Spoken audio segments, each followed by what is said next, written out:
হরি বল হরি বল হরি বল।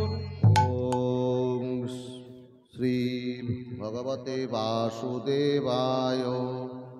ওম নমো ভগবতে বাসুদেবায়। ওম নমো ভগবতে বাসুদেবায়। ওম পূর্ণমদঃ पूर्णमिदं पूर्णात् पूर्णमुदच्यते पूर्णस्य पूर्णमादाय पूर्णमेवावशिष्यते। वन्दे गुरुन् ईश भक्तानीशम् ईशा अवतारकन् तत्प्रकाशांश्च तत्शक्ति कृष्ण चैतन्य संगकम्। वन्दे श्रीकृष्ण चैतन्य नित्यानन्दौ सहोदितौ गौरोदये पुष्पवन्तौ चित्रौ छन्दौ तमोनादौ। वन्दे अहं श्रीगुरु श्रीयुतपदकमलं श्रीगुरुन् वैष्णवांश्च श्रीरूपं साग्रजातं सहगणो रघुनाथान्वितं तं सजीवं साद्वैतसावधूतं परिजनसहितं कृष्णचैतन्यदेवं श्रीराधाकृष्णपदं सहगणललिता श्रीविशाखान्वितांश्च। वाञ्छाकल्पतरुभ्यश्च कृपासिन्धुभ्य एव च पतितानां पावनेभ्यो वैष्णवेभ्यो नमो नमः। वन्दे श्रीकृष्ण चैतन्य नित्यानन्दौ सहोदितौ गौरोदये पुष्पवन्तौ चित्रौ छन्दौ तमोनादौ। पंचतत्माकं कृष्णं भक्तरूपस्वरूपं भक्त अवतारं भक्तकं नमामि भक्तशक्तिकम्। आनन्दलीलामय विग्रहाय हेमावदिव्यच्छवि सुन्दराय तस्मै महाप्रेमरसप्रदाय चैतन्यचन्द्राय नमो नमोस्तुते। जय राधे जय गौर।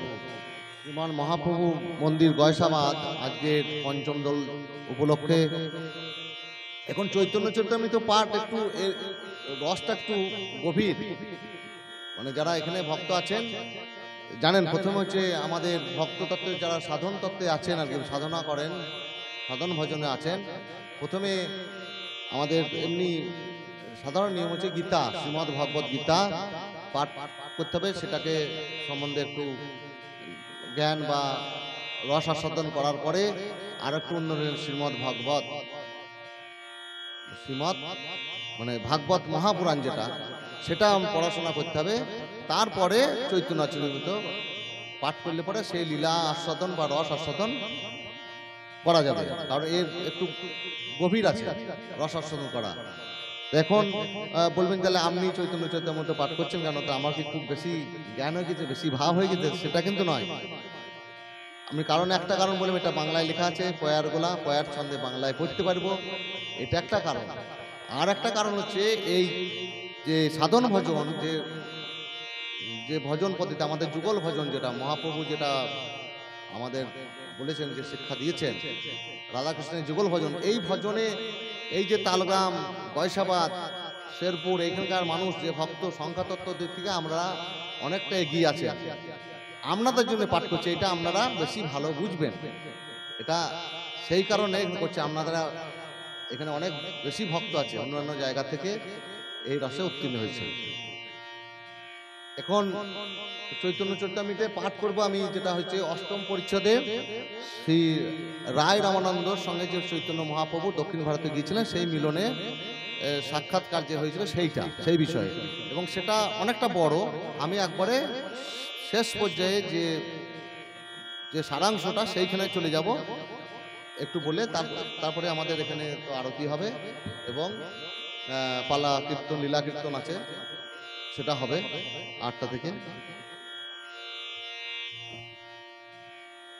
এই শ্রীল কৃষ্ণদাস কবিরাজ গোস্বামী চৈতন্য চরিতামৃতে যে আদি লীলা প্রথম পরিচ্ছদে 5ম শ্লোক, বস্তু নির্দেশ রূপ মঙ্গলাচরণে শ্রী গৌরাঙ্গ অবতারে মূল প্রয়োজন কি প্রয়োজন, সেটা শ্রী স্বরূপ গোস্বামী কর্চায়ামে যেটা লেখা আছে সেটা উনি ওখানে উল্লেখ করেছেন।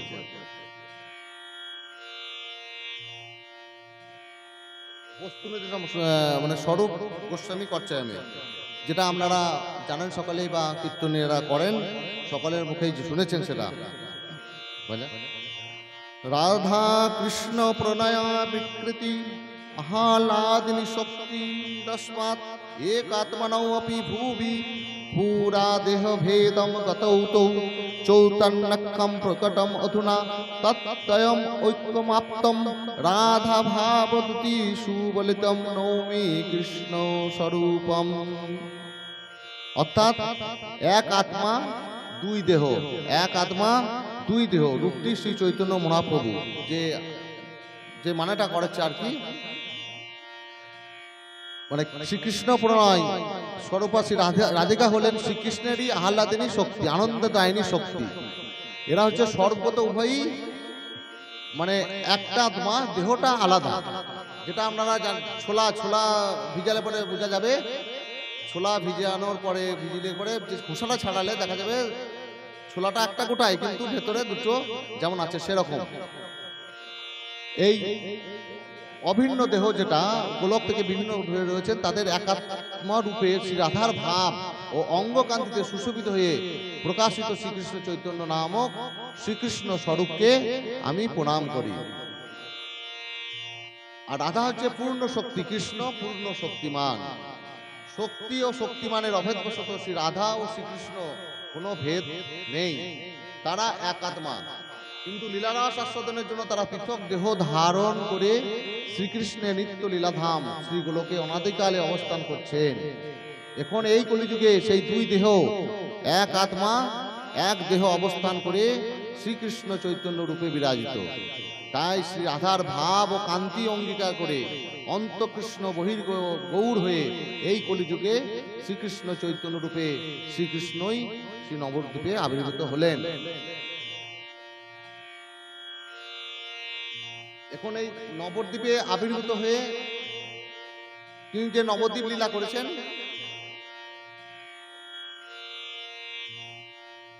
নবদ্বীপ লীলার পরে সন্ন্যাস গ্রহণের পরে তিনি দক্ষিণ ভারতের ভ্রমণে যান। প্রথমে নীলাচল, দক্ষিণ ভারত মানে আমাদের উড়িষ্যা, নীলাচল চৈতন্য চরিতামৃতে সেগুলো আছে। নীলাচলে ভ্রমণ করে প্রথমে তো অনেক লীলা করেছেন। তার মধ্যে হচ্ছে বাসুদেব সার্বভৌম ভট্টাচার্যের কাছে যে অদ্বৈতবাদ যে লঙ্ঘন করে তিনি ওখান থেকে ওনার কাছে ওনার মানে আরো দক্ষিণ দেশে চলে যান, গোদাবরী, যেখানে রায় রামানন্দ প্রভুর সঙ্গে দেখা করেছিলেন। এই রায় রামানন্দ প্রভু অষ্টম পরিচ্ছদের মধ্যলীলা, অষ্টম পরিচ্ছদে রায় রামানন্দ মিলনে অনেকটা বড়, আমি বললাম প্রথমে, অনেকটা শেষে চলে যাব।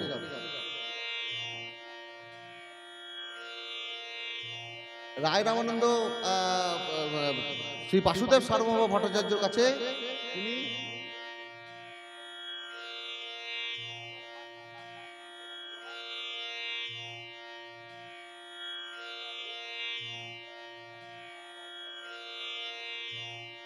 প্রথম শুনেছিলেন বাসুদেব ধর্মরাজন, উনি বড় পণ্ডিত, এবং উনি রায় রামানন্দকে মানে বলেছিলেন, রায় রামানন্দকে শ্রী চৈতন্য মহাপ্রভুকে বলেছিলেন রায় রামানন্দের কথা। কি বলেছিলেন? রায় রামানন্দ আছে গোদাবরী তীরে, অধিকারী হয়েন দেহ বিদ্যানগরে, তোমার সঙ্গের যোগ্য দেহ একজন, পৃথিবীতে রসিক ভক্ত নাহি তার সম, পাণ্ডিত্য আর ভক্তিরস তোহারে তোহ সীমা, সম্ভাষিলে জানিবে তুমি তাহার মহিমা। কি বললেন? এটা বলছেন আমাদের বাসুদেব সার্বভৌম ভট্টাচার্য মহাপ্রভুকে বলছেন, রায় রামানন্দ আছে গোদাবরী তীরে, তুমি দক্ষিণ ভারত যাচ্ছ, সেখানে গোদাবরী তীরে রায় রামানন্দ আছেন, সে অধিকারী মানে হচ্ছে বিদ্যানগরের, সে জায়গার নাম বিদ্যানগরের রাজ প্রতিনিধি। শূদ্র বিষয়ী জ্ঞানে তারে উপেক্ষা না করিবে। তিনি ছিলেন, রায় রামানন্দ ছিলেন কায়স্থ। তিনি, তার বাবার নাম ছিলেন ভবানন্দ রায়। বাড়ি ছিল আমাদের উড়িষ্যার আগে যে আলবারনাথ, ওখানে বাড়ি ছিল। সেখানে শূদ্র বিষয়, তাকে শূদ্র বললে তুমি তাকে উপেক্ষা করিবে না। আমার বচন তার অবশ্য মিলিবে, তারে অবশ্য মিলিবে, আমার বচনে তারে অবশ্য মিলিবে। তোমার সঙ্গের যোগ্য তেহ একজন। মানে মহাপ্রভুর সঙ্গে বাসুদেব সার্বভৌম, জানেন আপনারা যে গল্পটা, সেই গল্প যখন শেষ হয়েছিল, যখন বাসুদেব পরাজিত হয়েছিলেন মহাপ্রভুর যুক্তির দ্বারা, তখন বাসুদেব সার্বভৌম সার্টিফিকেট দিচ্ছেন যে তোমার সঙ্গের যোগ্য একজন আছে, সেটা কে? ওই রামানন্দ প্রভু। তা সেই কথা শুনে, তিনি একটা পণ্ডিত মানুষ মহাপ্রভু, সেই সময় তিনি কোনো কথা শুনেই সঙ্গে সঙ্গে বলেছিলেন, পৃথিবীতে রসিক ভক্ত নাহি আর সম, আর কেউ নাই, পাণ্ডিত্য আর ভক্তিরস দোহার তেহ সীমা। মানে পাণ্ডিত্য এবং ভক্তিরস, পাণ্ডিত্য এবং ভক্তিরস, এই যে ভক্তিরস, তার দোহার সম কেউ সীমা নাই। সম্ভাষিলে জানিবে তুমি তাহার মহিমা। সম্ভাষিলে মানে কাউকে যখন প্রথমেই কাউকে সম্ভাষণ করে, তার নমস্কার করলেন বা প্রণাম করলেন, বা এখনকার উঠেছে হাই হ্যালো করলেন, তাহলেই বুঝতে পারবেন সেই মানুষটি কেমন। তো মহাপ্রভুকে তিনি সেই কথাটা বলেছিলেন। এই কথা শুনে তিনি আরও চলে গেলেন গোদাবরীর তীরে। সে গভীর গ্রীষ্মকালের দিন, কঠোর গরম, তিনি হাঁটতে হাঁটতে গিয়েছিলেন ওই গোদাবরীর তীরে ওখানে। এবং গোদাবরীর তীরে তিনি সাধুর খুঁজে গিয়েছিলেন। কেন গিয়েছিলেন? মহাপ্রভু দক্ষিণ ভারতে কেন গিয়েছিলেন? তিনি, রায় রামানন্দ সেটা তো ওনার কাছে শুনলেন। তিনি শুনলেন আমাদের যে আচার্য শঙ্করাচার্য যে অদ্বৈতবাদ প্রচার করেছিলেন, সে তারও আগে বহু বছর, মহাপ্রভু বহু বছর আগে আমাদের যে যুগল রূপের ভজনা সাধনা, এই সাধনা কিন্তু বহুদিন আগে ছিলেন।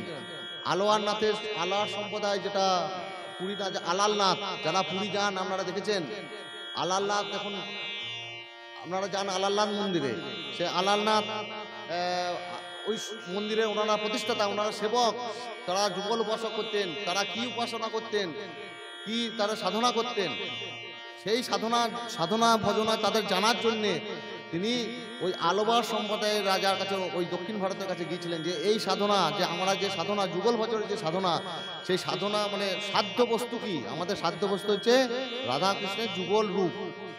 এই সাধ্য বস্তুটা, যে কোনো সাধ্য বস্তু জানতে গেলে কি করতে হবে? সাধন করতে হবে। যেমন যে কোনো বিষয়ে আমরা যে কোনো, যখন কেউ খেলাধুলা করবেন, খেলাধুলা ভালো খেলতে গেলে যেমন প্র্যাকটিস করতে হয়, তার খেলাধুলাটা যেমন সর্বোচ্চ সাধ্য বস্তু, তাহলে কি করতে হবে? সাধনা করতে হবে। তার জন্য প্রচুর রিহার্সাল করতে হবে। গান বাজনা যে কোনো বিষয়, যে সাধ্য বস্তুতে পৌঁছাতে গেলে কি করতে হবে? সাধন করতে হবে, সাধন। তাহলে আমাদের যুগল ভজন, যে যুগল, যে আমরা এই যে পুজো করছি, ভজন করছি, রাধাকৃষ্ণ লীলা, এই যে আরতি, নানা রকম ভজন, এই যে পঞ্চম দোল, প্রথম দোল, একাদশ দোল, দ্বাদশ, এই যে ভজন করি, তাহলে আমাদের যদি সাধ্য বস্তু ওইটা হয়, তাহলে আমাদের সাধনাটা কি হবে? কি সাধনা করব? আমরা গুরুর কাছ থেকে শিখে, তাহলে সেই পথে গিয়ে আমরা সাধনা করব। এই সাধনা কি সাধনা ছিল সেই রামানন্দ, সেই আমলে মহাপ্রভু এইটা জানার জন্যে দক্ষিণ ভারত গিয়েছিলেন, তার কাছে জানার জন্য, রায় রামানন্দর কাছে জানার জন্য। এবার ওই গোদাবরী তীরে ওখানে গিয়েছিলেন, তিনি ছিলেন রাজ পণ্ডিত। তিনি কি করে জানলেন? আমাদের সার্বভৌম ভট্টাচার্য তিনি রাজ পণ্ডিত, পুরী রাজা প্রতাপরুদ্রের, আর উনি ছিলেন রাজমন্ত্রী আমাদের রায় রামানন্দ। উনি একটা গোদাবরী তীর বিদ্যানগর অঞ্চলের উনি মন্ত্রী ছিলেন। তো যখন রাজসভা হয় তখন তাদের মাঝে মাঝে মিলিত হয়। এখানে যেমন আমরা এখানে কীর্তন হচ্ছে, আমরা সবাই মিলিত হয়েছি। এবার অনেকের সঙ্গে কিছু ছোটো মোটো কথা হচ্ছে, তার সম্বন্ধে কিন্তু জানতে পারলাম। তা সেই ওইটুকুই জানেন সার্বভৌম ভট্টাচার্য, যে ওই রাজসভাতে কাজের ফলে কার্যসূত্রে যেটুকু জানা সেটুকুই জানেন। তাতেই তিনি বুঝে গিয়েছিলেন যে তিনি কোন পর্যায়ে সাধন ভজন করেন, কি সাধন ভজন করেন। সেই কথাটা তার উপলব্ধি দিয়ে মহাপ্রভুকে বলেছিলেন তুমি সেখানে গিয়ে দেখা করো। এখানে আর একটা কথা বিষয় বলা আছে যে সাধন ভজন রায় রামানন্দ প্রভু চাকুরি করতেন। আমরা যেমন মন্ত্রী মানে কি চাকুরি করতেন, আরও চাকরি করতেন কি আমাদের রূপ গোস্বামী, সনাতন গোস্বামী, ওনারাও রাজার আন্ডারে কাজ করতেন। এই যে আমরা নানা রকম ছোটো মোটো কাজ করি, একটা ছোটো মোটো কাজ করি মানে কেউ প্রাইমারি স্কুলে মাস্টার করি, যেমন আমি করি, এই কাজ নাই, প্রচুর কাজ। হাই স্কুলে মাস্টার লাখখানেক টাকা মাইনে পাই, বিশাল ব্যস্ত, তার সময়ই নাই, এমনি সময় নাই, সমাজেও সময় নাই, ধর্মকর্মেও সময় নাই। কিন্তু তারা দেখুন রূপ গোস্বামী, সনাতন গোস্বামী, এই রায় রামানন্দ বাবু রাজ পরিচালনা করতেন। কি ধরনের তারা সাধন ভজন করতেন, মানে কাজ করার পরেও যে যা কাজ করুক সেই কাজ করার পরেও সাধন ভজন করা যায়। এটা একটা শিক্ষণীয় বিষয়। এই শিক্ষণীয় আমি যেটা বললাম, আমার এই যে রায় রামানন্দ চৈতন্য চৈতন্য পাঠ করছে এখানে, এখানে আমাদের এখানে সেই মাটি আছে, তালগ্রাম, গয়সাবা, শেরপুর, এখানে অনেক মানুষ, মানে আমাদের যে যুগল সাধন ভজন আপনারা অনেক সংখ্যায় করেন, আপনারা নানা বিষয়ে কাজ করেন। আমাদের এখানে সবচেয়ে কঠোর পরিশ্রম, মানে খুব কঠিন কাজ রাজমিস্ত্রি কাজ। সেই কাজ করার পরেও তারা সাধন ভজন করেন, একাদশী করেন। এখানে আছেন তারা, আমি নাম দু একজনের জানি, কিন্তু অনেকেই করেন, অনেক কিছুই পরিশ্রম করেন। আমাদের সুজনদা আছে, তাপসদা আছে, এরা এত কঠোর পরিশ্রম করেও একাদশী ব্রত পালন করেন, তারপরেও সাধন ভজন এই যে করে, এইটা কিন্তু একটা শিক্ষণীয় বিষয়। রাজা হয়েও কি ধরনের সাধন ভজন করছেন এটা পরে পরে আসছি। তাহলে কি বললেন ওখানে, এইবার মহাপ্রভু বসে আছেন গোদাবরীর তীরে। তখন ছিল একটা মন্ত্রী, সেই আমলের মন্ত্রী, এখন যেমন ছোট মোটো একটা মন্ত্রী সব তো চোরে ভর্তি, তারা যদি যায়, কটা গাড়ি যায়, তার পাইলট কার, তার সঙ্গে আরো 5-6টা গাড়ি, আগে গাড়ি পরে গাড়ি, কত গাড়ি যায়। তা রাজা যখন চান করতে যান তখন প্রোটোকল ছিল কি, বৈদিক ব্রাহ্মণ আগে 100 জন, পেছনে 100 জন বৈদিক ব্রাহ্মণ, মাঝে পালকি করে রাজা যাবেন, এই মন্ত্রী যাবেন, গঙ্গা গোদাবরী তীরে স্নান করবেন। এইভাবে যেতেন কীর্তন সংকীর্তন সহ, এবং নানা রকম বাদ্য বাজিয়ে গোদাবরী তীরে যাবেন। কি বলছেন এবার, গোদাবরী পার হইয়া কইল তাহা স্নান, বসি প্রভু করে কৃষ্ণ নাম সংকীর্তনে, হেনকালে দোলাই চড়ি রামানন্দ রায় স্নান করিবারে আইলো বাজনা বাজাই, তার সঙ্গে আইলা বহু বৈদিক ব্রাহ্মণ, বিধিমতে কইল তেহ স্নাদি তর্পণ, প্রভু তাহারে দেখি জানিল রামানন্দ, তাহার মিলিতে প্রভুর মন উঠি ধাই, তথাপি ধৈর্য ধরি প্রভু রহিলা বসিয়া, রামানন্দ আইলা অপূর্ব সন্ন্যাসী দেখিয়া, সূর্য শতসম কান্তি অরুণ বসন। মহাপ্রভু বসে আছেন এবং ওই বাজনা বাজিয়ে রায় রামানন্দ প্রভু স্নান করলেন। স্নান করার পরে উঠিয়ে দেখছেন আমাদের চৈতন্য মহাপ্রভু, তার উজ্জ্বল বরণ, সেই মহাকান্তি ভাব, কান্তি রূপ দেখে উনিও বুঝে গেছেন যে ইনি বিশেষ, মানে ওনার মহাপ্রভু চেনেন না রায় রামানন্দকে, রায় রামানন্দ প্রভু মহাপ্রভুকে চেনেন না, কিন্তু ওই যে বললাম ভাবে ওরা বুঝে গেছেন যে এই তাহলে সেই রামানন্দ হবেন। আর রায় রামানন্দ প্রভু বুঝে গেলেন এই যে সন্ন্যাসী, তরুণ সন্ন্যাসী, একটা বিশাল জিনিস। এবার কি হলো, আমাদের প্রাচীনকালের সংস্কৃতি, সেই সাধু বৈষ্ণব, গুরু বৈষ্ণব সাধু দেখলেই আমাদের প্রণাম করতে হবে। আমরা প্রথমেই জাজমেন্ট করি যে কোনো ড্রেস পরে থাকলে পরে, মানে আবেশ ভেগধারী পরে থাকলে যে এ সাধু বটে, তো চিন্তা ভাবনা করি। কিন্তু এখানে দেখুন রায় রামানন্দ কি বলছেন, সুবর্ণিত কাণ্ড, দেখিয়া তাহার মনে হইল চমৎকার, আসিয়া করিল দণ্ডবত নমস্কার। কি বুঝলেন, রায় রামানন্দ প্রভু কিন্তু রাজার মন্ত্রী, সে ওই সন্ন্যাসীটাকে চেনেন না, কিন্তু মহাপ্রভুকে যে প্রণাম করে, যে যাকে চিনি তাকে তো প্রণাম করাই যেতে পারে, কিন্তু মহাপ্রভুকে চেনেন না, কিন্তু তার বেশভূষা দেখে তিনি সঙ্গে সঙ্গে কি করলেন, দণ্ডবত নমস্কার করলেন। এটা আমাদের সংস্কৃতি, এটা আমাদের ভারতের সংস্কৃতি। এখানে শিক্ষণীয় বিষয় আছে। আমরা যাকে প্রথম হচ্ছে বৈষ্ণব দিল্লি, আপনারাও জানবেন, অনেকে বলেন শাস্ত্র অনুসারে দেশধারী, তাহলে সে কি, তার কি কে করবে, আমরা চুরি করতেছে না ডাকাতি করতেছে, সে কি করবে আমরা জানার দরকার নাই, তাকে প্রথমেই প্রণাম করতে হবে, প্রথমেই শ্রদ্ধা জ্ঞাপন করতে হবে, সম্মান করতে হবে, এটা হলো শিক্ষা। উঠি প্রভু কহে, উঠো কহ কৃষ্ণ কৃষ্ণ, তারে আলিঙ্গিত প্রভুর হৃদয় সতৃষ্ণ। তাহলে এবার কি হলো, ওনারা দুজনে আলিঙ্গন করলেন। এবার মহাপ্রভু তখন বললেন, সার্বভৌম ভৌম ভট্টাচার্য কহিল তোমার গুণ, তোমারে মিলিতে মোরে করিল যতন। সার্বভৌম ভট্টাচার্য বলেছিলেন, সেটা বললেন ওকে। তারপরে কি বললেন, তোমা মিলিবারে মোর এথা আগমন, ভালো হইল অনায়াসে পাইল দর্শন। রায় কহে সার্বভৌম করে নিত্য জ্ঞান, পরক্ষেয় খেয় মোর হিতে হয় সাবধান।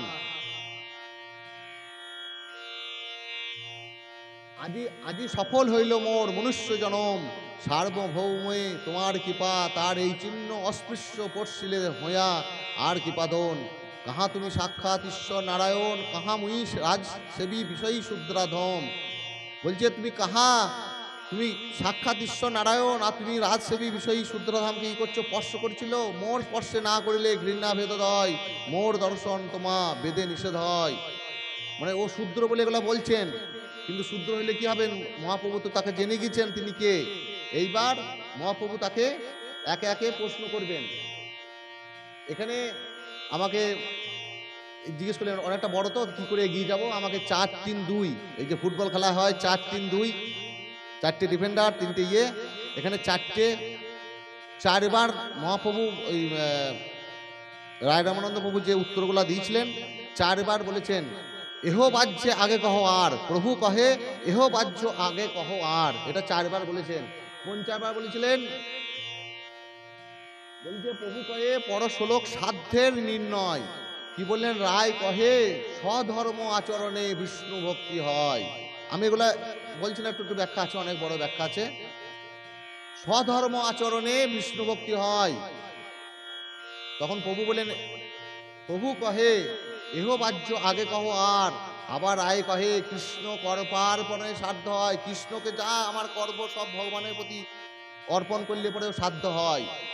তখন মহাপ্রভু, আমি শেষে চলে যাবো বলে এগুলো আর বলছি না কিছু। কটা পাইল, হ্যাঁ বেশ ঠিক আছে,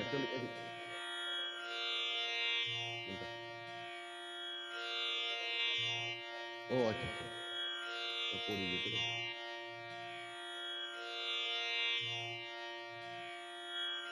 কৃষ্ণান পরে কর্মসাধ্য হয়।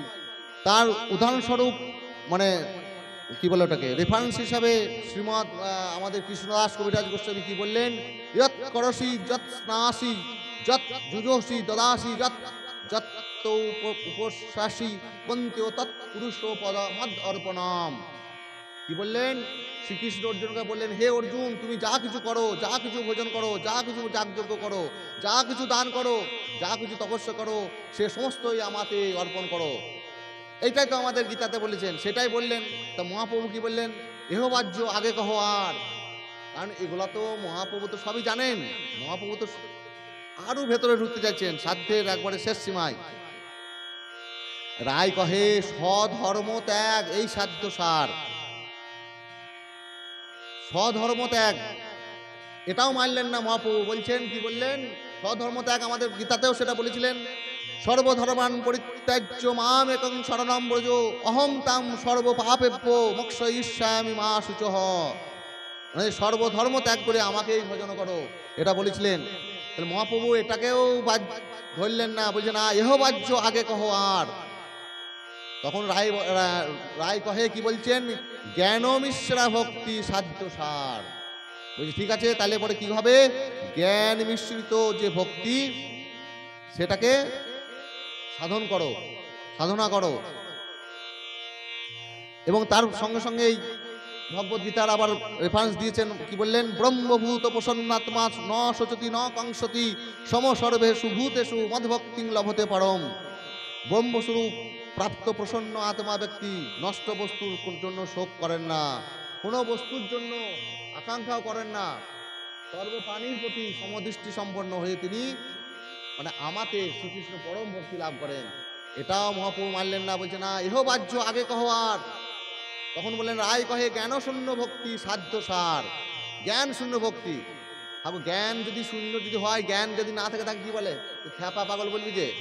জ্ঞান শূন্য ভক্তি কি বলছেন, শ্রীমদ্ ভাগবতে দশম স্কন্ধে বলছেন তার জন্যে, জ্ঞানে প্রসায়াম উদপাস্য নমস্ত এব জীবন্তী সন্মুখরিতাম ভবদীয়া বার্তাম স্থানে স্থিতা শ্রুতিগতাম তনু বাংনভি ইহ প্রায়শ অজিত জিত ও পশ্য তৈস্ত্রীলোক্কাম।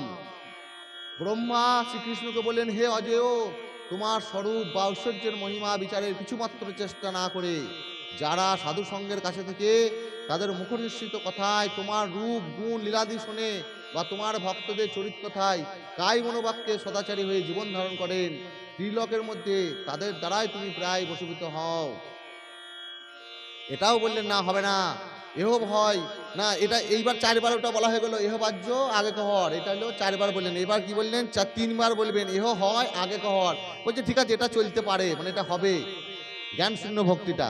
এহ হয় আগে কহ আর প্রেম ভক্তি সর্বসাধ্য সার, প্রেম ভক্তি সর্বসাধ্য কর, সর্বসাধ্য সার।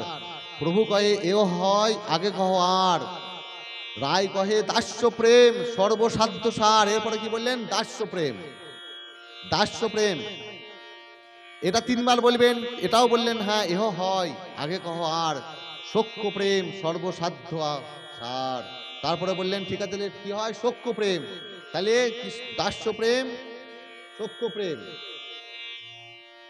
এইবার কি বললেন, এটাকে মহাপ্রভু বললেন ইহ উত্তম আগে কহর, এটা হ্যাঁ, এটা খুব ভালো, এটা উত্তম। এরপরে কি বলে, রায় কহে বাৎসল্য প্রেম সর্বসাধ্য সার। বাৎসল্য প্রেমটা কি রকম, আমাদের শ্রীমদ্ ভাগবত দশম স্কন্ধে বলছে, নন্দ কিম করত ব্রহ্মণ শ্রেয় এবং মহোদয়ম যশোদা বা মহাভাগা পপৌ যস্য স্তনম হরিহি।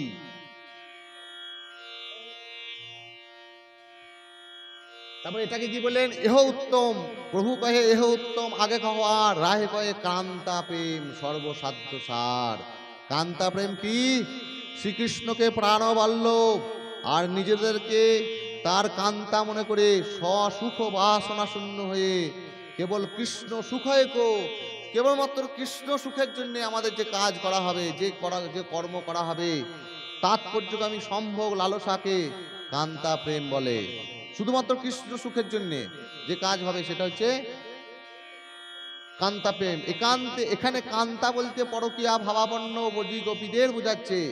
কান্তা প্রেমে শান্তের নিষ্ঠা, দাস্যের সেবা, সখ্যের অসংকোচ ভাব, আর বাৎসল্যের লালন ও মমতাধিক্যের সঙ্গে কৃষ্ণের সুখের জন্য নিজাঙ্গ দিয়েও সেবা হয়েছে।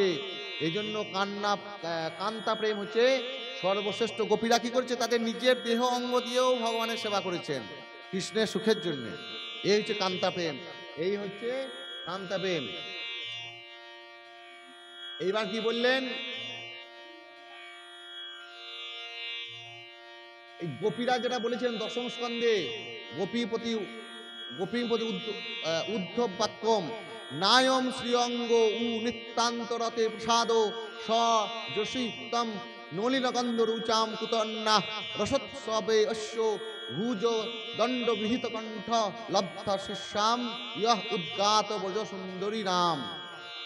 রাসোৎসবকালে ভগবান শ্রীকৃষ্ণের বাহুতল দ্বারা কণ্ঠে আলিঙ্গিত হইয়া পূর্ণ মনোরথা ব্রজ সুন্দরীগঞ্জ যে প্রসাদ বা প্রেম পেয়েছিল, সেই প্রসাদ শ্রীকৃষ্ণের বাম বক্ষস্থল থেকে পরম প্রেমময়ী লক্ষ্মী দেবীও পাননি, এবং পদ্মের মতো গন্ধ ও কান্তিযুক্তা স্বর্গ রমণীগণও পাননি। অন্যান্য রমণীগণের তো কথাই নাই। তাই কি বলছেন, কিন্তু যার যেই ভাব সেই সর্বোত্তম, ততস্থ হওয়া বিচারিলে আছে তরতম। এটা বললেন। তারপরে কি বলছেন, প্রভু কহে এই সাধ্যাবতী সুনিশ্চয়, এই পর্যন্ত সাধ্যাবতী ঠিক আছে, কৃপা করি কহ যদি আগে কিছু হয়, এরপরে কান্তা প্রেমের পরেও যদি আরো কিছু হয়। কারণ উনি তো মহাপ্রভু তো সব জানেন, মহাপ্রভু তো ওই যুগল রূপেরই তো ভজন সাধন করেছেন। এবার দেখছে ওরা ওই আলবার সম্প্রদায়, দক্ষিণ ভারতের ওই সম্প্রদায়, দক্ষিণ ভারতের ওই সম্প্রদায়ের কি ধরনের ভজন সাধন, সেই সময়তে উনিও আস্তে আস্তে এগুচ্ছেন। রায় রামানন্দ প্রভু যে ওই যুগল রূপ, সেই সময় ভজন চলতো না। সেই সময় আপনারা দেখবেন 500 বছর আগে বহু, এখনো আছে আমাদের পশ্চিমবাংলায় বহু আছে, মহাপ্রভুর আগে যেখানে যেখানে শুধু কৃষ্ণ বিগ্রহের সেবা হতো, রাধা রানীর সঙ্গে বিগ্রহ নাই। দক্ষিণ ভারতে এরকম প্রচলন ছিল না মহাপ্রভুর আগে। এই যুগল ভগবান যেন প্রদান করেছেন মহাপ্রভু, শুধু কৃষ্ণ মূর্তি রূপ ছিল। এই যে আলালনাথ যেটা বলছে, আলালনাথে কিসের মূর্তি আছে? যারা গিয়েছেন আলালনাথের যে মূর্তিটা আছে কিসের মূর্তি আছে? যে বিগ্রহ আছে ওখানে রাধাকৃষ্ণের মূর্তি নাই, ওটা আছে চতুর্ভুজ বিষ্ণুর মূর্তি রূপ। কারণ সেই সময়তে ওই নীলাচলবাসীরা করতে দেননি বা ওনারা হয়তো ভয় করেননি, যুগল রূপে স্মরণ করতেন। তাহলে বিষ্ণু রূপ আছে। মহাপ্রভু যেতেন, মহাপ্রভু কখন যেতেন? যখন ওই স্নান যাত্রাতে স্নান হতো, মহাপ্রভু জগন্নাথ দেব জ্বর হইতো 12 দিন 14 দিন 15 দিন, ওখানে ওই 15 দিন ওই আলালনাথে যেতেন, ওইখানে সেবা করতেন, ওইখানে থাকতেন। ওখান থেকে আবার নেত্র উৎসবে যখন অঙ্গদান হতো আবার ফিরে আসতেন। তাই ওই বিষ্ণু চতুর্ভুজ রূপে সেবা হতেন। তাই এই যে মহাপ্রভু যে সন্ন্যাসী, ও ওই অদ্বৈতবাদী কিনা শঙ্করাচার্যের ওই প্রতিনিধি কিনা সেটা বুঝতে পারছে না। যুগল রূপটা কাউকে বললে হঠাৎ করে যদি তাকে বলে ফেলে তাহলে কি বুঝবি কি বুঝবে না, মানবি কি মানবে না তাকে, সেই জন্য ও আস্তে আস্তে আস্তে আস্তে এগুচ্ছে। প্রথমে হলে ওই পরপর বললাম দাস্য কান্তপ্রেম পর্যন্ত চলে এসছে। কান্তপ্রেম বলছে, প্রভু বলে এই সাধ্যবতী সুনিশ্চয় কৃপা করি কহ যদি আর কিছু হয়। রায় কহে ইহার আগে পুছু হেন জনে, এতদিন নাহি জানি আছয়ে ভুবনে। ইহার মধ্যে রাধার প্রেম সাধ্য শিরোমণি, যাহার মহিমা সর্বশাস্ত্রে বাখানি। এইবার তিনি বললেন কি রাধার প্রেম, রাধারানীর নাম বলে ফেললেন। কি বলেছিলেন ওই আমাদের ভাগবতমে যেটা আছে, ভাগবতমে না, এটা হচ্ছে লঘু ভাগবতামৃতে আছে। যথা রাধা প্রিয়া বিষ্ণুস্তস্যা কুন্নম প্রিয়ম তথা সর্বগোপীষু সেবৈকা বিষ্ণুরতন্ত বল্লভা। আর ভাগবতমে কি বলছে, অনয়া রাধিত নূনম ভগবান হরিশ্বর যত্ন বিহায় গোবিন্দ হৃত ইয়ামানায়। রাধার নাম এখানে আছে ভাগবতমের, এটা আছে 10ম স্কন্দের 30 অধ্যায়ের 28 নম্বর শ্লোকে। তখন এটা বলে কি বললেন, প্রভু কহে আগে কহো শুনি পায়ে সুখ। এবার রাধা মহাপ্রভুর আস্তে আস্তে তার সুখ হয়েছে, মানে ও তো অনেকটা ভেতরে ঢুকে গিয়েছেন। শুনি পায়ে পায়ে সুখ, আগে কহো, আরো আগে কহো। এবার আরো আগে কয়ে কি কইবেন, রাধা লাগি গোপীরও যদি সাক্ষাৎ করে ত্যাগ, তবে জানি রাধাই কৃষ্ণের কারো অনুরাগ। গোপীগণের রাষ্ট্রিত্ব মণ্ডলী ছাড়িয়া, রাধা চাহি বনে ফিরি বিলাপ ফিরিয়া। এইটা বলার পর কি আসছে, শতকোটি গোপীতে নহে কাম নির্বাপন, ইহাতে অনুমানী শ্রী রাধিকার গুণ। 100 কোটি ব্রজ সুন্দরী প্রেম একত্র করলে যা হয়, একা শ্রী রাধার প্রেম তার চেয়ে অনেক অধিক। কি বলছে আমাদের কৃষ্ণদাস কবিরাজ গোস্বামী, 100 কোটি গোপীতে যে নাহি কাম নির্বাপন, নহে কাম নির্বাপন, ইহাতে অনুমানী শ্রী রাধিকার গুণ। 100 কোটি ব্রজ সুন্দরী প্রেম একত্র করলে যা হয়, একা শ্রী রাধার প্রেম তার চেয়ে অনেক অধিক। তাই শ্রী রাধার প্রেম কি হচ্ছে, সাধ্য শিরোমণি। প্রভু কহে যে লাগি আইলাং তোমার স্থানে, সেই সব রসবস্তু তত্ত্ব হইল জ্ঞানে। এদেশে জানিল সেব্য সাধ্যের নির্ণয়, আগে আর কিছু শুনিবার মন হয়। বলছে আর একটু শুনিবার মন হয়, আরো কি আছে, কৃষ্ণের স্বরূপ কহ রাধিকা স্বরূপ, রস কোন তত্ত্ব প্রেম কোন তত্ত্ব রূপ। কৃপা করি এই তত্ত্ব কহত আমারে, তোমা বিনা কেহ ইহা নিরূপিতে নারে। রায় কহে ইহা আমি কিছুই না জানি, যে তুমি কহাও সেই কহ আমি বানি। এইবার রায় বলছেন, আস্তে আস্তে বুঝতে পেরে ফেলেছেন যে আমি কিছুই জানি না, আমি কিছুই বলছি না, তুমি যা বলছো আমি তাই বলছি। কৃপা করি এই তত্ত্ব কহতে আমারে, তোমা বিনা কেহ ইহা নিরূপতে নারে। তুমি কৃপা করে আমাকে এই তত্ত্ব বলো। তোমার শিক্ষা পরিজানক সুখের পাঠ, সাক্ষাৎ ঈশ্বর তুমি কে বুঝে তোমার নাট। প্রভু কয়ে মায়াবাদী আমি তো সন্ন্যাসী, ভক্তি তত্ত্ব নাহি জানো মায়াবাদে হাসি। প্রভু কিন্তু দেখুন উনি মায়াবাদী বলছেন, আমরা একটু তিলক মালা করি, আমরা বলি আমরা সাধু হয়ে গিয়েছি। আমরা একটু মালা করে খানিক মালা টালা জপ করে দেখাতে পারলি কি বলছি, আমরা সাধু হয়ে গেছি, আমি যা করছি তাই করো, হ্যাঁ প্রণাম করে। কিন্তু মহাপ্রভুর মতো লোক তখন রায় রামানন্দের কাছে দুটো কারণে বলছেন, তার কাছ থেকে সব বের করার জন্য বলছেন, আর নিজে কি বলছেন, ওই যদি বুঝে ফেলে যে এ অদ্বৈতবাদের নয়, এ যুগল রূপের উপাসনা করে, সে না জানতে পারে, সেই জন্য বলছে মায়াবাদী আমি সন্ন্যাসী। মহাপ্রভু বলছে মায়াবাদী সন্ন্যাসী ভক্তি তত্ত্ব নাহি জানি মায়াবাদে আসে, সার্বভৌমের সঙ্গে মোর মোর মোর মন নির্মল হইলে কৃষ্ণ ভক্তি তত্ত্ব কথা তাহারে পুছিল। তোমার ঠাঁই আইলাং মহিমা শুনিয়া, তুমি মোরে স্তুতি করো সন্ন্যাসী জানিয়া। বলছে আমি রায়রামানন্দ, আমি ওই সার্বভৌম ভট্টাচার্যের কথা শুনে তোমার কাছে এলাম, আর তুমি আমাকে এই সন্ন্যাসী বলে আমাকে জানিয়ে স্তুতি করছো। কিবা বিপ্র কিবা নাসি শূদ্র কেনে নহে, সেই কৃষ্ণ তত্ত্ববেত্তা সেই গুরু হয়। এখানে কৃষ্ণদাস কবিরাজি পরিষ্কার বলে দিচ্ছেন, মহাপ্রভুকে বলেছেন, কি বলেছেন, বিপ্র সন্ন্যাসী বা শূদ্র যেই হন না কেন, তিনি যদি কৃষ্ণ তত্ত্ব অবগত হন, কৃষ্ণ তত্ত্ব সাধন ভজনা করেন, তবে তিনিই গুরু হইতে পারেন। কি বুঝলেন? তিনিই গুরু হইতে পারেন। কৃষ্ণ তত্ত্ব, কৃষ্ণ ভগবান তত্ত্ব, ভাগবত, পুরাণ, গীতা, চৈতন্য চৈতন্য যিনি পাঠ করবেন, যিনি সাধন ভজন করবেন, তিনিই গুরু হইতে পারেন। এই যে গুরু, এই আমরা যেটা এখন জাতিবাদ আছে, ব্রাহ্মণ এইসব প্রণাম টনাম করে আমাকে, কিন্তু ব্রাহ্মণের টাইটেলটা কোনো ফ্যাক্টর না, টাইটেলটা কোনো মূল্য নাই। আপনি সাধন ভজন যেটা করছেন সেটা হচ্ছে মূল্য, সেই হচ্ছে সাধু, সেই হচ্ছে গুরু, সেই বৈষ্ণব, তাকেই গুরু করবেন। বামুন জাত দিকে বামুন মানে এই ব্যানার্জি চ্যাটার্জি গোসাই এইসব দেখে হবে না। সাধন ভজন যে কৃষ্ণ ভক্তি করে, এখানে বলছে তো পরিষ্কার কথা, কিবা বিপ্র কিবা নাসি শূদ্র কেন নয়, যেই কৃষ্ণ তত্ত্ববেত্তা সেই গুরু হয়। তাহলে তাকে সেই হবে গুরু, যে কৃষ্ণ ভগবান, যে ভগবানের সাধনা করবে, ভগবানের কথা বলবেন, বাস, আর কিছু নাই। এইবার কি বলছেন, সন্ন্যাসী বলিয়া মোর না করো বঞ্চন, সন্ন্যাসী বলে আমি এই দেশ পুরাসী বলে আমাকে বঞ্চনা করো না, রাধাকৃষ্ণ তত্ত্ব কহি পূর্ণ করো মন। এইবার রাধাকৃষ্ণ তত্ত্ব বলে আমাকে পূর্ণ করো।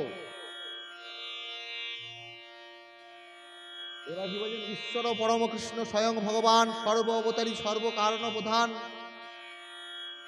এটা হচ্ছে ব্রহ্ম সংহিতে আছে, ঈশ্বর পরম কৃষ্ণ সচ্চিদানন্দ বিগ্রহ অনাদির আদি গোবিন্দ সর্বকারণ কারণম,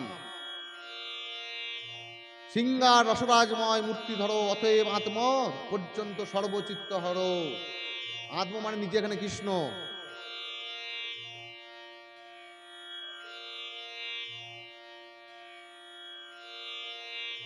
সেই মহাভাব হয় চিন্তামণি সার, কৃষ্ণ বাঞ্ছা পূর্ণ করো এই কার্য যার।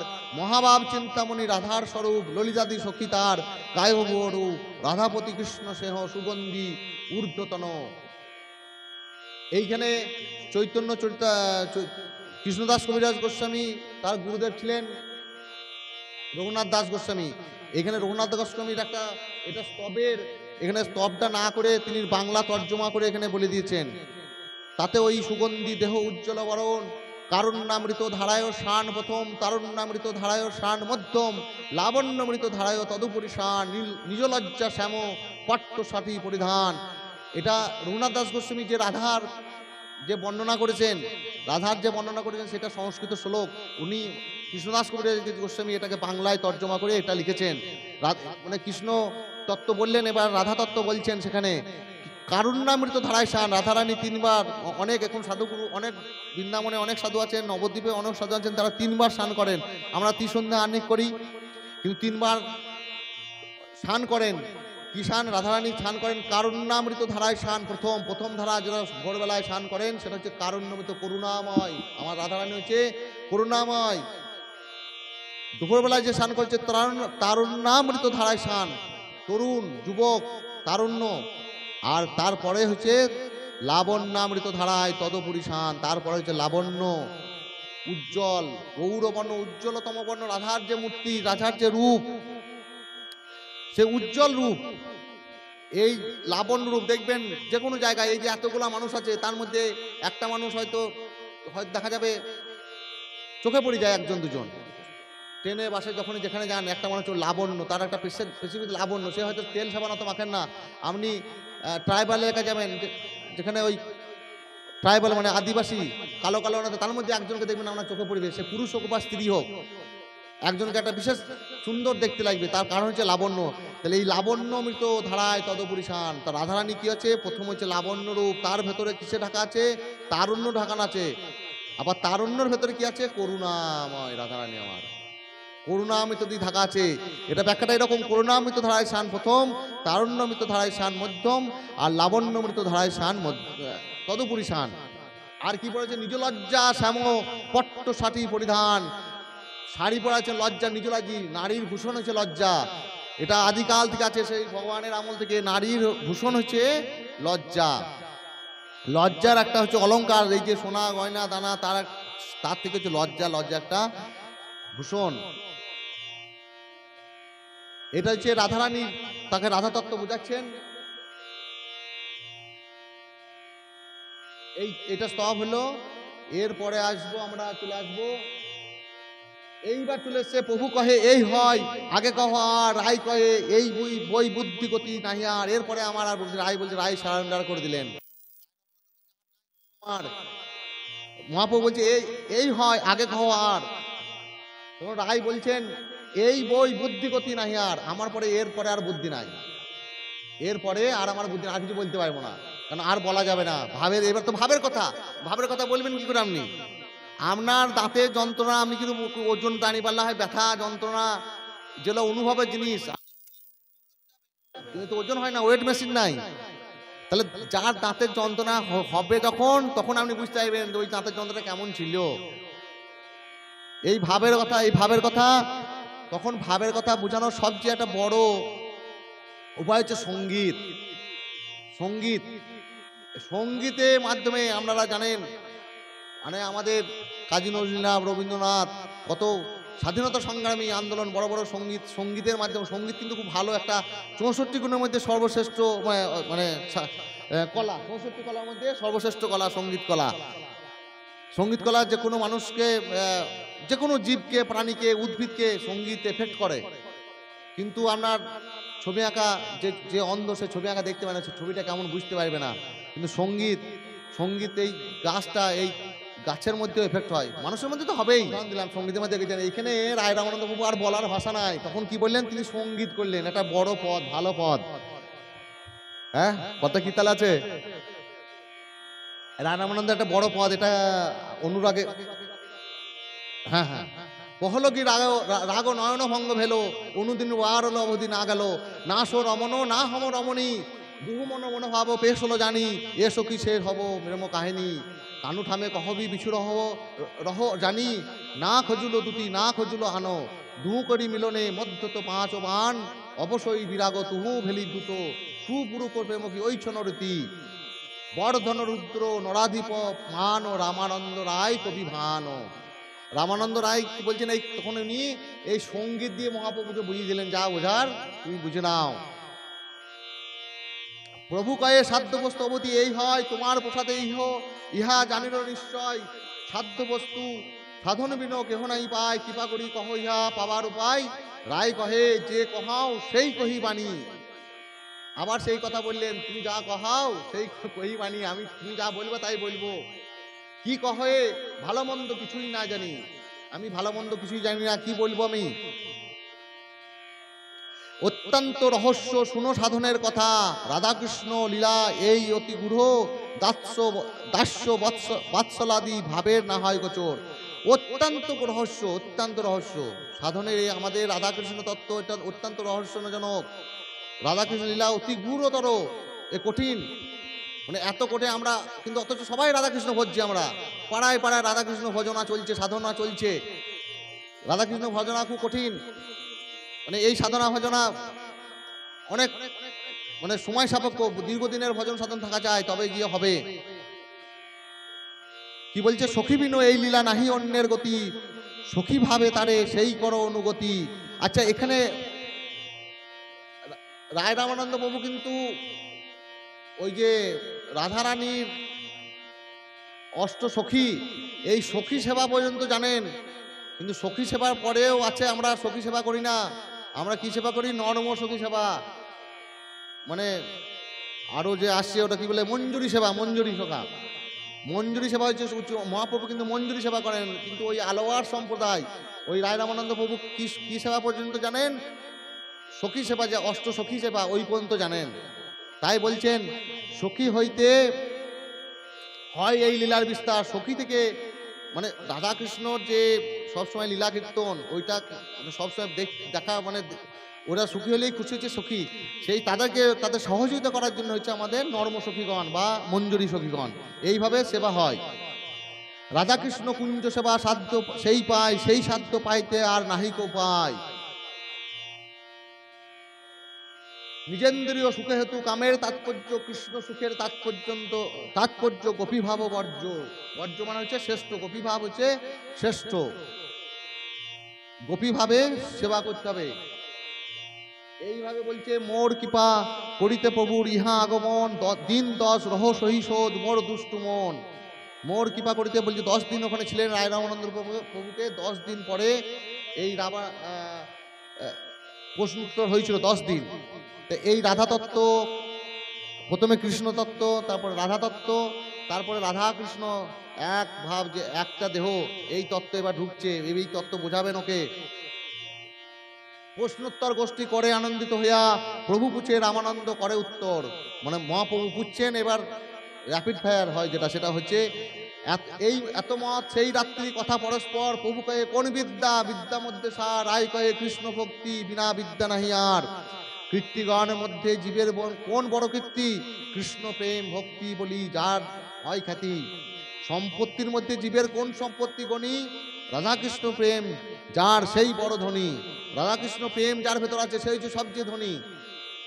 দুঃখ মধ্যে কোন দুঃখ, কৃষ্ণ ভক্ত বিরহ, বিনু দুঃখ নাই আর। কৃষ্ণ বিরহ বলছে না, কৃষ্ণ ভক্ত বিরহ। কৃষ্ণ ভক্ত, যে কৃষ্ণ ভক্ত আমাদের সঙ্গ থেকে বিরহ, সেই কৃষ্ণ ভক্ত চলে গেলে যে দুঃখ হবে সেই দুঃখ সবচেয়ে বড় দুঃখ। মুক্ত মধ্যে কোন জীব মুক্ত করি মানি, কৃষ্ণ প্রেম যার সেই মুক্ত শিরোমণি। আর গান মধ্যে কোন গান জীবের নিজ ধর্ম, গানের সঙ্গীতের মধ্যে কোন গান শ্রেষ্ঠ, যেটা বলছিল আমাদের উজ্জ্বলদা বলল, হরিনাম সংকীর্তন।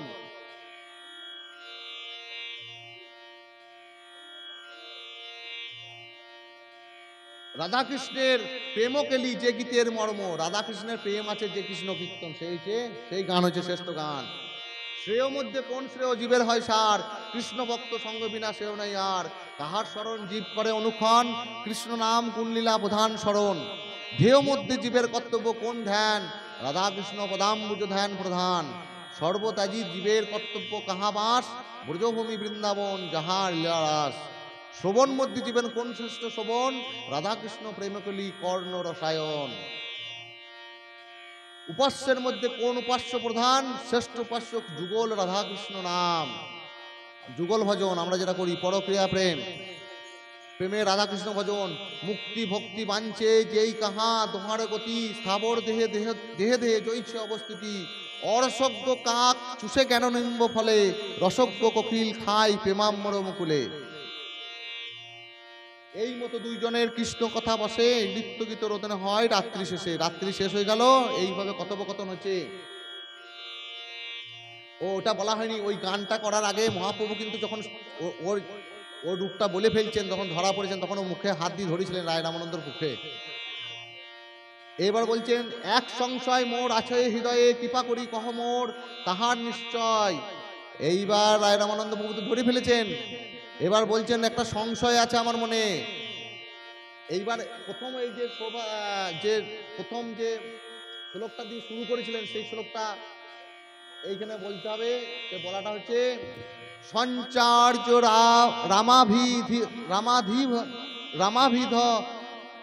রামাভিধ ভক্ত মেঘে স্বভক্তি সিদ্ধান্ত চয়ামৃতানি, গৌরব ধীরে তৈর নমুনা বিতর্ণয়ের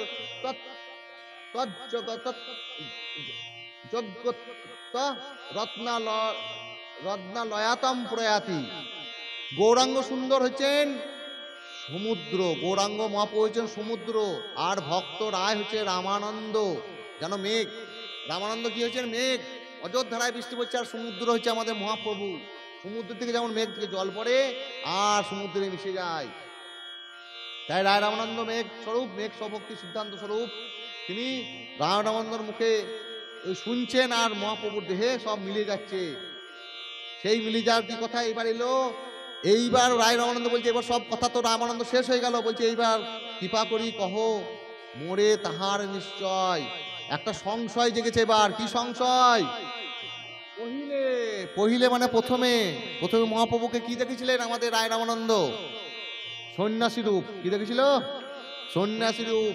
পहिले দেখিল তোমার সন্ন্যাসী স্বরূপ, এবে তোমা দেখি মুই শ্যাম গোপরূপ। তাহলে প্রথমে সন্ন্যাসী দিলে, এবার তোমাকে এখানে শ্যাম গোপরূপ দেখছি তোমার সম্মুখে। এবে তোমা দেখি শ্যাম তোমার সম্মুখে দেখো কাঞ্চন পাঞ্চালিকা, তার গৌর কান্তে তোমার সর্বঙ্গ ঢাকা। তাহাতে প্রকট দেখি সব বংশীবাদন, নানাভাবে চঞ্চল তাহে কমল নয়ন। তারপরে বংশীবাদন রূপ দেখতে পেয়েছে কে? রায় রামানন্দ প্রভু। এবার আসল জায়গায় চলে এসছে মহাপ্রভু, যে সেই আসল মহাপ্রভু।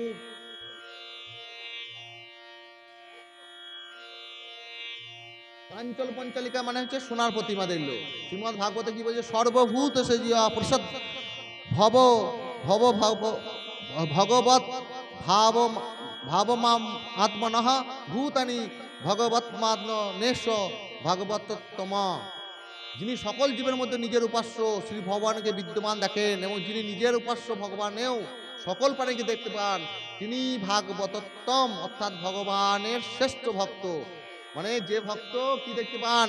তিনি উপাস্য যখন করেন, উপাসনা করেন, সাধনা করেন, তিনি যেমন দেখতে পান শ্রী ভগবানকে বিদ্যমান, তিনি নিজের উপাস্য ভগবানকে, ভগবানেও সকল প্রাণীকে দেখতে পান, তিনি হচ্ছেন সর্বশ্রেষ্ঠ। এবার কি বলছেন? রাধা কৃষ্ণে তোমার মহাপ্রেম হয়, যাহা তাহা রাধা কৃষ্ণ তোমার স্ফুরয়। রায় কহে তুমি প্রভু ছাড়ো ভারী ভুবি, মোর আগে নিজরূপ না করিও চুরি। এবার দেখুন মহাপ্রভু কিন্তু এবার রায় রামানন্দ তো আসল রূপ তাকে দেখে ফেলেছে। এবার আর সন্ন্যাসী রূপে আর তাকে মানতে চাইছে না। তিনি যে সাধন ভজন করেছেন, যে সাধন, তার সঙ্গে তো সব মিলিয়ে গেল। মহাপ্রভুকে সেই রূপে দেখতে পেয়েছেন। এবার তাকে আক্রমণ করছেন, তাকে কি কথা বলছেন? আর খারাপ কথা বলছেন। খারাপ কথা মানে কি? ভারী ভুবি। ভারী ভুবি মানে হচ্ছে কপটতা, চতুরালি, চালাকিবাজি। বলে না ভারী ভুবি কথাটা খুব ভালো কথা নয়, কিন্তু তাও বলছেন। রায় কহে প্রভু ছাড়ো ভারী ভুবি, মোর আগে নিজের রূপ না করিও চুরি। আমার আগে তোমার যে রূপ, আসল রূপটা তুমি চুরি করা হবে না। তোমাকে আমি দেখে ফেলেছি, তোমার আসল রূপ কি বলো। রাধিকার ভাবকান্তি করি অঙ্গীকার, নিজ রস আস্বাদিতে করিয়াছি অবতার। নিজর গুড় কার্য তোমার প্রেম আস্বাদন, আনুষঙ্গে প্রেমময় কইলে ত্রিভবন। আপনি আইলে মোরে করিতে উদ্ধার, এবে কপট করো তোমার কোন ব্যবহার? তুমি আইলে আমাকে উদ্ধার করতে, দিয়ে এখন তুমি কপটতা করছো। তোমার এটা কি ধরনের ব্যবহার? মহাপ্রভুকে বলছে এবার রায় রামানন্দ প্রভু। এইবার মহাপ্রভু ওই যে শ্লোকটা বললাম প্রথমে, রাধা কৃষ্ণ প্রণয় বিকৃতি আহালিন্দি শক্তির স্মাত একাত্মনপি, এক আত্মা, একটাই আত্মা, একটা দেহ, দুই দেহ এক রূপ। এই যে গৌরাঙ্গ মহাপ্রভু আমরা যেটা বলি, মানছি গৌরাঙ্গ মহাপ্রভুর এক দেহ এক রূপ, এটা দেখাইছিল। এই রূপটা তিনি দেখিয়েছিলেন কাকে? এইবার দেখালেন। তবে হাসি তারে প্রভু দেখাইলা স্বরূপ, রসরাজ মহাভাব দুই এক রূপ। এই যে অষ্টম লীলা পাঠ করার আর একটা কারণ, আমাদের এখানে আমাদের শ্রীপাঠ ভরতপুরের যারা দর্শন করেছেন বিগ্রহ, আমাদের বেণুধর গৌরাঙ্গ আছে, রাধা কৃষ্ণ, রাধারানী কৃষ্ণ, তারপরে মেয় কৃষ্ণ, তারপরে হচ্ছে বেণুধর গৌরাঙ্গ। বেণুধর গৌরাঙ্গ যে গৌরাঙ্গ রূপ, এই রূপটা একমাত্র রায় রামানন্দ প্রভুকে দেখিয়েছিলেন এই মহাপ্রভু। সেইটাই বলছেন, তবে হাসি তারে প্রভু দেখাইলা স্বরূপ, রসরাজ মহাভাব দুই এক রূপ। দেখি এবার, আচ্ছা রসরাজ মহাভাব, এই যে ভাব তারপরে মহাভাব, রসরাজ মহাভাব, এই মহাভাবটা কি হলো? রসরাজ হয়েছে কে? আর হয়ে গেছে, চলে এসছি। মহাভাবটা কি হচ্ছে? প্রথম হচ্ছে রাগ হবে, রাগ থেকে অনুরাগ হবে, অনুরাগ পরে ভাব হবে, তারপরে মহাভাব। রাগ কি? প্রণয়ের উৎকর্ষ বশত শ্রীকৃষ্ণ লাভের সম্ভাবনায় যখন অতি দুঃখ চিত্ত মধ্যে সুখ বলে অনুভূত হয়, তখন এই প্রণয়কে রাগ বলে। রাগের পরে কি হবে? অনুরাগ হবে। অনুরাগের পরে কি হবে? ভাব হবে। ভাবটা কি? অনুরাগ যদি যাবৎ আশ্রয় বৃত্তি অর্থাৎ নিজ আশ্রয়ের পরকাষ্ঠা হয়ে স্বয়ং বেদ্য বা অনুভবযোগ্য দশাকে প্রাপ্ত হয়ে সুদীপ্ত সাত্বিকাদি দ্বারা প্রকাশমান হয়, তবে সেই অনুরাগকে ভাব বলে। আর ভাবের চরম সীমার নাম হচ্ছে মহাভাব। তাই হচ্ছে রসরাজ মহাভাব দুই। রসরাজকে হচ্ছে স্বয়ং ভগবান শ্রীকৃষ্ণ, কিন্তু রসরাজ আর হচ্ছে মহাভাব, দুই এক রূপ। কে হচ্ছে? আমাদের শ্রীমান মহাপ্রভু। সেই রূপ কাকে দেখেছেন? রায় রামানন্দ প্রভুকে। এবার কি হলো, অটোমেটিক যা হওয়া তাই হলো। দেখি রামানন্দ হইলা আনন্দে মূর্ছিতা, ধরিতে না পারে দেহ পড়িলা ভূমিতে। ভূমিতে দেহ পড়ে গেল। আচার্য রায় রামানন্দ প্রভু পড়ে গেলেন। প্রভু তার হস্তে স্পর্শী করাইল চেতন, সন্ন্যাসীর বেশ দেখি বিস্মিত হইল মন, আলিঙ্গন করি প্রভু হইল আশ্বাসন। কি বলেছেন? গৌরঙ্গে নহে মোর রাধাঙ্গ স্পর্শন, গোপেন্দ্র সুত বিনা দেহ না স্পর্শে অন্যজন। এই দেহ অন্যজন কেউ স্পর্শ করে না গোপীগণ ছাড়া। তার ভাবে ভাবিত আমি করি আত্মমন, তবে নিজ মাধুর্য রস করি আস্বাদন। এইবার কি হলো, তারা দুজনকে দুজন রূপ দেখে, আসল রূপ তাকে যে সাধন ভজন করে সেই রূপ তিনি দেখতে পেলেন। আচ্ছা, এই আমাদের এই ভরতপুরের শ্রীপাল বা আমাদের ভরতপুরে যে বিগ্রহ বেণুধর গৌরাঙ্গ যে রূপটা, ওই রূপটা আমাদের বিগ্রহ ওখানে একটা গোবিন্দ মন্দির, জয়পুরে গোবিন্দ মন্দিরে পাশে দেখবেন একটা বেণুধর গৌরাঙ্গ আছে। ওই একই রূপ আমাদের ওই মূর্তিটা দেখবেন, আমাদের মূর্তি দেখবেন একই সেম, ওই গাধর বেণুধর গৌরাঙ্গ যেটা রায় রামানন্দকে যেটা দেখেছিলেন সেটা সেই মূর্তি ওখানে সেবা হয়। জয়পুরে গেলে অনেকে যান, দেখতে পাবেন। এবার কি হলো, 8 দিন রায় পাশে বিদায় মাগিলা, বিদায়ের কালে তার আজ্ঞা দিল, বিষয় ছাড়িয়া তুমি যাহ নীলাচলে, আমি চিত্ত করি তা আসিব অল্পকালে, দুইজনে নীলাচলে রহিব একসঙ্গে, সুখে ঘুমাইব কাল কৃষ্ণ কথা। এবার কি হলো, মহাপ্রভু বললো ঠিক আছে, তোমার এই আমি এখন চললাম, তোমার সঙ্গে আবার দেখা হবে কোথায়? আবার সেই পূর্বের ভাবে দেখা হইলো, বিষয় ছাড়িয়া তুমি যাহ নীলা, তুমি এই বিষয় ছেড়ে তুমি যাবা নীলাচলে, নীলাচলে চলে যাবে, সুখে গুঙাইব দুইজনে নীলাচলে কহিব রহিব একসঙ্গে, সুখে গুঙাইব কাল কৃষ্ণ কথা রঙ্গে। এত বলি রামানন্দ করিয়া লিঙ্গন, তার ঘরে পাঠাইলা করিলা শয়ন, পাতককালে উঠি প্রভু দেখি হনুমান, তারে নমস্কার প্রভু করিলা প্রয়াণ। বিদ্যাপুরে নানা মত লোকে বৈশে যত, প্রভু দর্শনে বৈষ্ণব হইল ছাড়ি নিজ মতে। রামানন্দ হইল প্রভুর বিহবল, প্রভুর ধ্যানে রহে বিষয় ছাড়িয়াল। এই যে ছাড়িয়া চলে গেলেন, চলে গিয়ে কোথায়? নীলাচলে সেবা করেছে। 3 জন ছিলেন, সিকি মাইতি, রায় রামানন্দ প্রভু আর স্বরূপ দামোদর, আর ওনার বোন ছিল, 3.5 জন। এই রামানন্দ প্রভুকে ওই গম্ভীরা লীলায় এই স্থান দিয়েছিলেন এই রূপটা দেখে।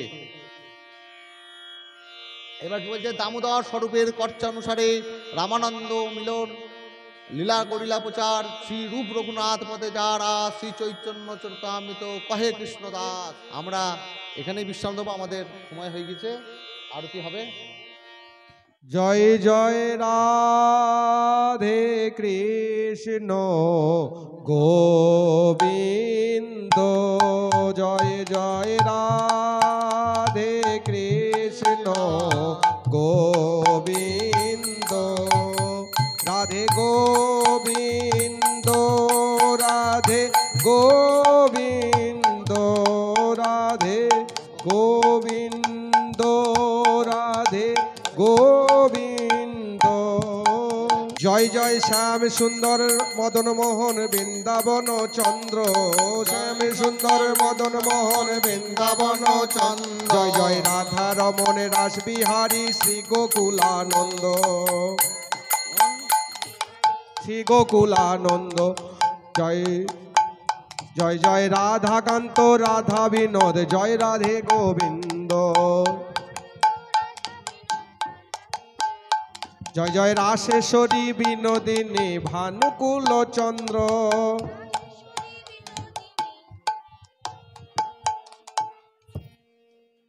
জয় জয় রাসেশ্বরী, জয় জয় রাসেশ্বরী বিনোদিনী ভানুকুল চন্দ্র। জয় জয় রাসেশ্বরী বিনোদিনী ভানুকুল চন্দ্র, রাসেশ্বরী। জয় জয় ললিতা বিশাখায়াদি যত সখী বৃন্দ, জয় জয় শ্রীরূপ মঞ্জরী আদি মঞ্জরী অনঙ্গ। জয় জয় পৌর্ণমাসী কুঞ্জলতা, জয় বীরবৃন্দা, জয় বীরবৃন্দ। তোমরা সবে মিলে করো দয়ায় আমি অতি মন্দ, তোমরা কৃপা করে দাও হে যুগল চরণার বিন্দ, যেন আকুল প্রাণে গাইতে পারি জয় রাধে গোবিন্দ, আকুল প্রাণে গাইতে পারি জয় রাধা গোবিন্দ। আমার রাধা রানীর জয় দাও, রাধা রানীর জয় দাও, রাধারানীর জয় দাও, ও বৃন্দাবন বিলাসিনী রাধা রানীর জয় দাও, বৃন্দাবন বিলাসিনী রাধারানীর জয় দাও, আমার কৃষ্ণ বক্ষ বিলাসিনী রাধা রানীর জয় দাও, বিলাসিনী রাধারানীর জয় দাও, তোমরা সবাই মিলে জয় দাও, সবাই মিলে জয় দাও, প্রেমানন্দে বাহু তুলে রানীর জয় দাও, প্রেমানন্দে বাহু তুলে সবাই মিলে জয় দাও, রাধা রানীর জয় দাও, রাধারানীর জয় দাও, তোমরা প্রেমানন্দে বাহু তুলে জয় রাধে শ্রী রাধে বলে, প্রেমানন্দে বাহু তুলে জয় রাধে শ্রী রাধে বলে, প্রেমানন্দে বাহু তুল জয় রাধে শ্রী রাধে বলে, প্রেমানন্দে বাহু তুল জয় রাধে শ্রী রাধে বলে, প্রেমানন্দে বাহু তুল জয় রাধে শ্রী রাধে বলে, জয় দাও জয় দাও। শ্রী গুরু সীতানাথ প্রেমানন্দ নিতায় গৌর হরি बोल।